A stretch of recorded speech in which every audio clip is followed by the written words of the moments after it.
نحمده ونصلی علی رسولہ الکریم اما بعد فاعوذ باللہ من الشیطان الرجیم بسم اللہ الرحمن الرحیم۔ ناظرین کرام، سیرت النبی صلی اللہ علیہ وآلہ وسلم کے 24ویں سبق کے ساتھ ہم آپ کی خدمت میں حاضر ہیں۔ عرب شریف کا جغرافیہ و معاشرت کا حصہ چل رہا ہے، آج ہم اس کا چوتھا حصہ پڑھیں گے۔ اللہم صلی علی محمد النبی الامی وعلی آلہ وسلم تسلیما کثیرا کثیرا۔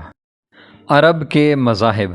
عرب میں اسلام سے پہلے مختلف مذاہب تھے۔ بعضوں کا خیال تھا کہ جو کچھ ہے زمانہ یا فطرت یعنی قانون قدرت ہے، خدا کوئی چیز نہیں، انہی لوگوں کی نسبت قرآن مجید میں ہے، اور یہ لوگ کہتے ہیں کہ جو کچھ ہے یہی ہماری دنیا کی زندگی ہے، ہم مرتے اور جیتے ہیں، اور ہم کو مارتا ہے تو زمانہ مارتا ہے۔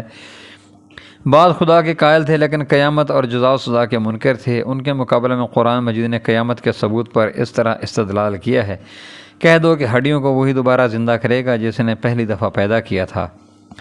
بعض خدا اور جزا و سزا کے بھی قائل تھے لیکن نبوت کے منکر تھے۔ ان کا ذکر اس آیت میں ہے، اور کہتے ہیں کہ یہ کیسا رسول ہے کہ کھاتا پیتا ہے اور بازار میں چلتا پھرتا ہے۔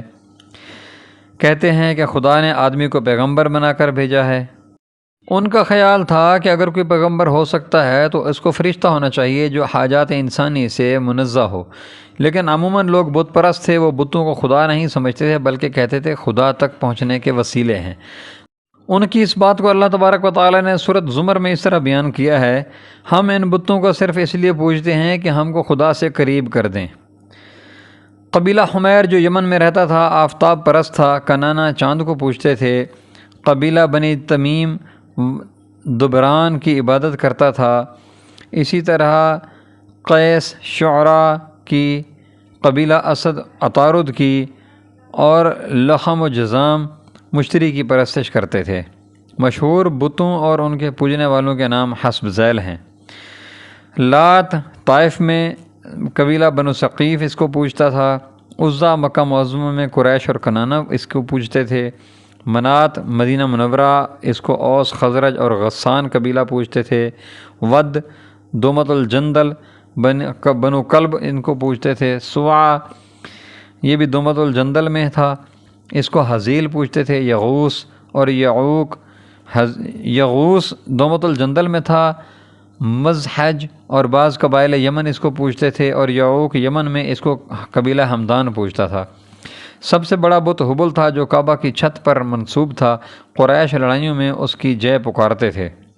عرب میں بت پرستی کا بانی ایک شخص عمرو بن لح تھا، اس کا اصلی نام ربیعہ بن حارثہ تھا۔ عرب کا مشہور قبیلہ خزاعہ اسی کی نسل سے ہے۔ عمرو سے پہلے جرہم کعبہ کے متولی تھے۔ عمرو نے لڑ کر جرہم کو مکہ سے نکال دیا اور خود حرم کا متولی ہو گیا۔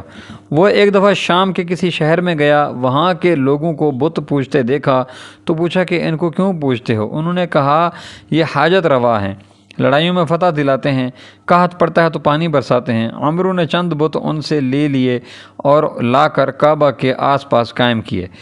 کعبہ چونکہ عرب کا مرکز تھا اس لیے تمام قبائل میں بت پرستی کا رواج ہو گیا۔ ان میں سب سے قدیم بت منات تھا۔ یہ سمندر کے کنارے قدید کے قریب نسب تھا۔ اوس اور خزرج یعنی مدینہ کے لوگ اسی پر قربانی چڑھاتے تھے، اور جب کعبہ کا حج کر کے آتے تھے تو احرام یہیں اتارتے تھے۔ حزیل اور خزاعہ بھی اس کی پرستش کرتے تھے۔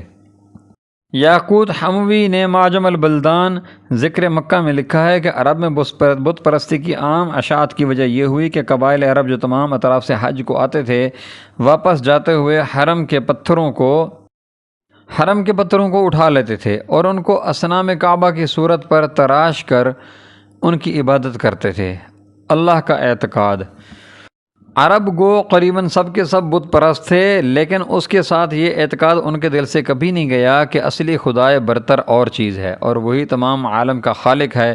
اس خالق اکبر کو وہ اللہ کہتے تھے، قرآن مجید میں ہے۔ اور اگر ان لوگوں کافروں سے پوچھو کہ آسمان اور زمین کو کس نے پیدا کیا اور چاند اور سورج کو کس نے تابعدار بنا رکھا ہے تو بول اٹھیں گے کہ اللہ، پھر کدھر بہکے جا رہے ہیں؟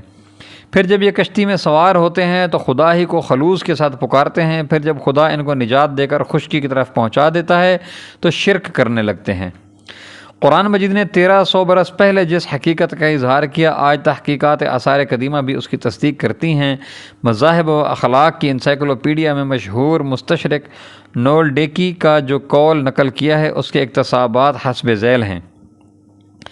اللہ جو صفا کے کتبوں میں حلہ لکھا ہوا ہے، نباتی اور دیگر قدیم باشندگان عرب شمالی کے نام کا ایک جز تھا۔ مثلا زید اللہی نباتی کتابت میں اللہ کا نام بطور ایک علیحدہ معبود کے نہیں ملتا، لیکن صفا کے کتبات سے میں ملتا ہے۔ متاخرین مشرکین میں اللہ کا نام نہایت عام ہے۔ والحسن نے عرب قدیم کے لٹریچر میں بہت سی عبارتیں نقل کی ہیں جن میں اللہ کا لفظ بطور ایک معبود اعظم کے مستعمل ہوا ہے۔ نباتی کتبات میں ہم بار بار کسی دیوتا کا نام پاتے ہیں جس کے ساتھ اللہ کا لقب شامل ہے۔ اس سے والحسن نے یہ نتیجہ نکالا ہے کہ اللہ کا لقب جو پہلے مختلف معبودوں کے لیے استعمال ہوتا تھا، رفتہ رفتہ زمانہ ما بعد میں صرف ایک عظیم ترین معبود کے لیے بطور عالم کے مخصوص ہو گیا۔ وآخر الدعوانا ان الحمد للہ رب العالمین۔ جزاکم اللہ خیر و احسن الجزاء۔ ناظرین کرام، اگر آپ نے ابھی تک ہمارے چینل کو سبسکرائب نہیں کیا تو برائے مہربانی ہمارے چینل کو سبسکرائب کریں، ہماری ویڈیوز کو لائک کریں اور دوستوں سے شیئر کریں۔ جزاکم اللہ خیر و احسن الجزاء۔